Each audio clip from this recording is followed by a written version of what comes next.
Now, our first speaker, Don Prue, is our treasurer. He's our tech master. He is certainly the one who made sure we didn't surrender when they said the library's no longer open.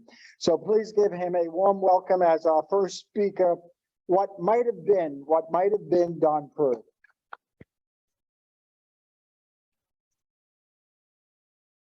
Thank you, Mr. Toastmaster of the Day. This is sort of a very impromptu speech. I had this conversation with someone several days ago, and I thought I could talk about it for 4 to 5 minutes. So I'm going to give it a shot. And I would like to ask the audience, how many have heard of the movie, The Guns of Navarone, or Force 10 from Navarone? Okay, we have one person. Well, I will tell you, one of them starred Harrison Ford and Robert Shaw, and the other one included Anthony Quinn and a couple of other actors. I can't remember the name, but the thesis or the theme of the show was a battle that occurred in Yugoslavia during World War II. And many people don't know about the battle that occurred between the Greeks and the Italians late in 1939. As the Axis powers were beginning to spread across Europe, the Greeks were fighting the Italians in Greece and Yugoslavia. Now, most people don't consider the Greek contribution to World War II that important. I beg to differ. Historians may not all agree with this, but in 1939, at the end of 39, going into 1940, Germany was not at war with Russia. They had signed the Russian-German Pact in 1939, agreeing not to invade each other's country, and in fact, secretly to divide Poland eventually when Germany launched its invasion. When Germany launched its invasion in September of 1939, the Russians actually attacked Poland from the west. The Germans did it from the east, and they ended up splitting Poland in two. And then the Italians were battling the Greeks and Yugoslavians to take control of that part of Europe. And the Italians were failing miserably in 1941. And what happened was Germany had to send an army unit down to Yugoslavia and Greece in order to stop in order to help the Italians. They did this in April of 1941. Does anybody know what was going on in April and May of 1941? Well, what was happening was Germany was forming its forces to invade Russia in 1941. And the original operation was called Operation Barbarossa, and it was scheduled to launch in April. And because of the problems in Yugoslavia and Greece, the Germans had to delay the launch of Operation Barbarossa until June, because they had to send their southern unit down to fend off the Greeks and Yugoslavs, which they eventually did. And that's what those two movies were about. What was about Germany, the Germans sending units to stop the Greeks from defeating the Italians, but it delayed the launch of Operation Barbarossa. Now, you think, what's the big deal? It's only 2 months. What would happen in November and December of 1941 was the German army would reach the outskirts of Moscow and not be able to take Moscow before the worst winter in recorded history hit Russia, and it destroyed the German army and effectively ended Hitler's dream of conquering Russia so that he could create a German empire to the east. He called it, I believe, Leverstrom.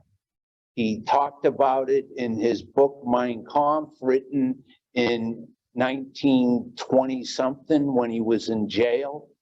And he talked about it constantly. He called it Leverstrom. He thought to the east, these people were inferior to superior German Aryan races, and that they deserved that land more than they did, more than the existing people did. But if it wasn't for the Greeks dragging an army and delaying that launch of Operation Barbarossa by about 6 to 8 weeks, 2 months, Germany probably would have been in Moscow and been able to secure a foothold in Moscow, and who knows what might have been if that had happened. Thank you.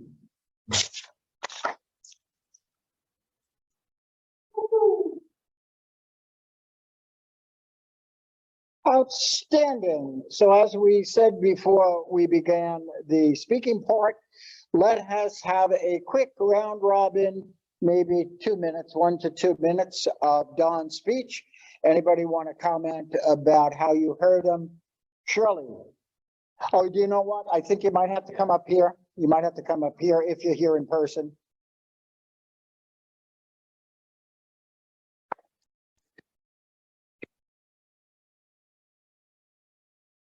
So Don, I think you are an excellent storyteller. What you might want to work on is standing like this the whole time was not, I don't understand that stance where you were just trying to brace yourself or what, but you could have been a little more relaxed, maybe moved here and maybe moved there. You could have used a vocal variety. But now asking the question about 1941, I wasn't even born, but I know about all that. But it was totally interesting. I also want to know what you wanted to leave us with, except that it was a time in history, something that could have happened or what, and how that would apply to me. But you are an excellent storyteller. So thank you for that information.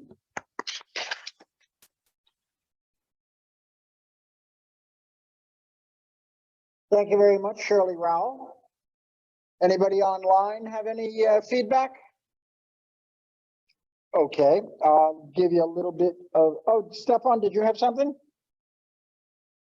Oh, I think Don did a good job with the years, knowing the years and what happened those years. He's really, Don, you're very knowledgeable about the history in detail about the war. That's impressive. That's very impressive. More impressive than someone winning $20,000 in Jeopardy.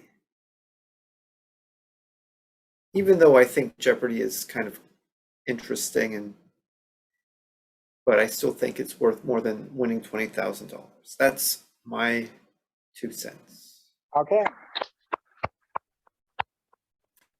Everyone's 2 cents counts when it comes to Toastmasters. I did notice the grabbing the lectern was a good point that Shirley made. I also noticed that his gestures did become a little bit more lively when he started to talk about the lessons of the movies. And that is not uncommon, that when we speak at Toastmasters, we're more reserved about our gesturing. Some people suggested that if you're doing a prepared speech, 2 things you can do. One is practice in front of a mirror or even filming to see that you're using gestures effectively. Bob Terrell suggested even scripting in your notes or in your speech. Here I want to point to the audience. You know, somebody said you don't want to point to an audience like this. you want to point more with an open hand. It's less confrontational. So gestures are something that we probably can all use a little bit more effectively. The lesson also that Don shared with is, how do you become effective as a communicator? You tell a story. And he was thinking, what am I going to speak about? We need somebody. We don't want to surrender tonight. And so he thought about something that he had an exchange recently, and he talked about something he was knowledgeable about. So again, a great lesson for all of us on how do we become effective and how do we connect to an audience.